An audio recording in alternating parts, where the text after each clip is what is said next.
If you open a adult daycare, can you mix people with disabilities with elderly folks?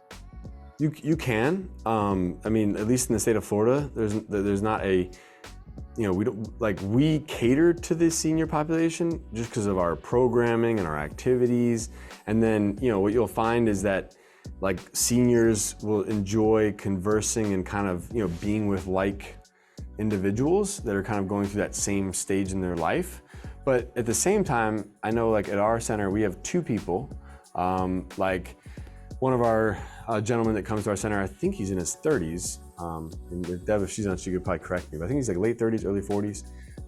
And he just enjoys being around our environment more than he does being around the young adult daycare center that's kind of in town. So I know like for him and his family, like he just seemed to enjoy our activities more.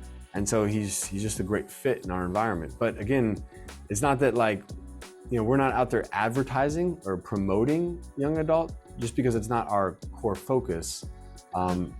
Just because at the end of the day, like us kind of catering to the private pay audience, whereas more often than not, you're going to see like on the young adult side, it's a totally different payment model.